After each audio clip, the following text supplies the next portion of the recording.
Hiya, it's Sarah here. I just want to ask you a question.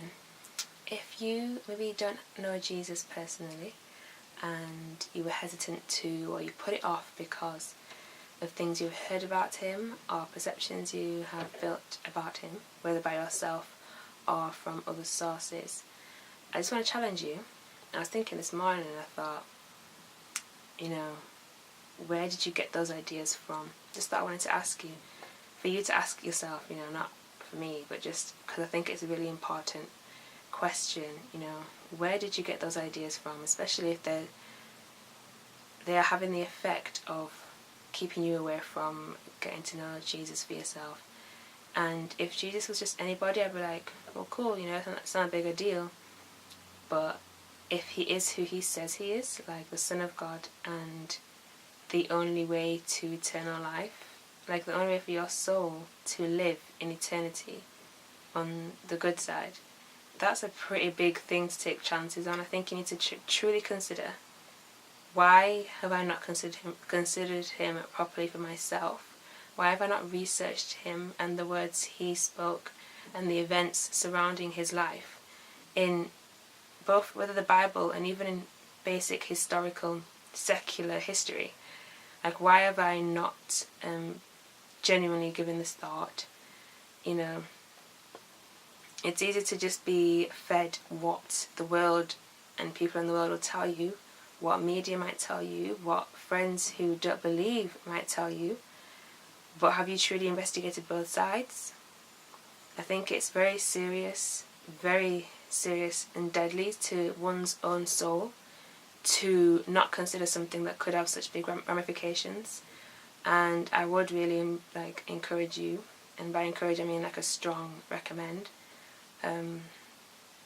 you to genuinely consider it. I'd rather the person who had genuinely considered it and then said, I still don't, believe, or whatever, if that's their choice, but they had genuinely considered it. I feel like someone who's searching at least, and does at some point up to say, God, if you're real, reveal yourself to me. I believe that person will find what they are truly looking for if they're genuine in their heart. I think, and when I say what they're truly looking for, I mean the answer. If they're looking for the true answer of the truth will find them. I believe that. And I just really think it's really important for us to consider, where do the ideas that we have about Jesus in our head, where have they come from, especially if they are keeping you away from a relationship with him. Like if they have kept you far away and you're not living your life with him, in him, for him, however it is in your life. I think it's really important to consider, because that's really dangerous, I think, in some sense. And we don't know when our life will end, it's easy to think later, another time, when I've got more time for it, when I'm not doing this. But when is that? We're not given any guarantee that tomorrow is stamped to be given to us, in this life. And I think all you have to do is look around the world and see when disasters are happening, that someone lost their life by freak accidents or surprise occurrence, to realise, they didn't think it was them. They didn't think it was them that day. They had plans, they were going about it, they had ignored warnings and just carried on to. We don't know what happened in their life, but just that it's not guaranteed. So my main thing is just, I really want to encourage you, ask yourself, where did you get the ideas that you have about Jesus from? Because in one way, it's the same as me, say, having an opinion about someone I have never met, and getting my opinions from everybody who doesn't know them, one, let alone the fact that they don't like them too, or the majority of them don't like the person either and haven't decided to make their own relationship with that person too, to find out, or that those people also have only just been regurgitating the things they've heard and seen from other media and other sources that were also painting that person in a bad light, that also had their own agendas, to love themselves and to do what they want to do and not have to ever get to know the Lord. So I believe that there would be a God who, will ask them to give account of their life one day. People don't want to be held accountable, they just want to do things freely in the will of the flesh. So I think it's really important to ask yourself, where have my ideas come from? And investigate both sides 100%. And I think it's just really important. We'd all want somebody to form their opinion of us through us, like to meet us first. And how many of us have properly looked at Jesus from his own words about him, or his own self, you know what I mean, as he presented his own self? How many of us have looked at that as well? Through, because you can't just read something like the Bible. It needs understanding, it needs the Spirit's guidance. How many of you have read it with an open heart, said, God, I want to know who you really are, from your own words and opinions, not just from everybody else like I've been doing all my life. What did you say about your own self? I'm actually willing to take you at your own words for a moment. Like, honestly, I'm willing to like hear you out, or whatever, however you want to put it. I'm going to read your words and see what you say about your own self. Like, you know what I mean? To get a view of them as they put themselves forward, not as everybody else is tainting them.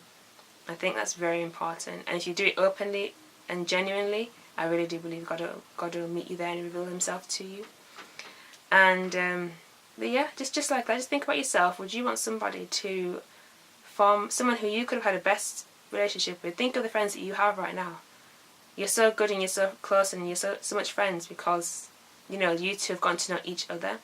But what if that person, before ever meeting you, had heard from someone else along the way, oh, so-and-so, by the way, don't, you know, and told them all these misconceptions, these twisted truths, these half pictures of the truth, and then they never got to meet you, you never got to meet them. They had never impacted your life the way that they had, and you had never impacted theirs, and you had never learned so much and had so many memories and all of that. Just imagine that for a moment, because they'd heard something bad about you. How would that make you feel? For me, I know personally, it would be like an injustice. It's like, it's not fair. That's not fair. That would be taken away from me, the opportunity from me, because of somebody else. You know, if that person got to know me for themselves, they might find out I'm very different than they expected, and actually a lot more better. You know, and that there are reasons for the things that I do or the way that I am. There are reasons for that, and I can explain them 100% to you if you'll come and get to know me and ask me for myself, not everybody else. And people who don't even know me themselves too. It's one thing to ask others, but if they knew me too, it's like, great, fine, at least something better there, something more truth, closer to the truth there.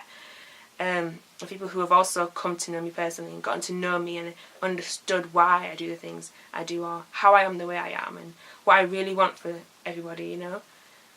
But if you're going to people who you haven't even asked them, you know, queried them, do you believe in him yourself, or have you met him yourself, do you know him yourself, or you just got this from other people too, or you choose this path because you don't really want to believe in a God, to go with a God because you just think he's going to be some controlling figure, or because of the bad things that have happened to you in your life. So you're basing this on a bias of an experience. Like, you know, you have to question your sources. Where do you get the ideas you have about Jesus from? Ask yourself that this week, and ask God to reveal himself to you if you have never really asked him for yourself too. Amen. God bless you. Bye.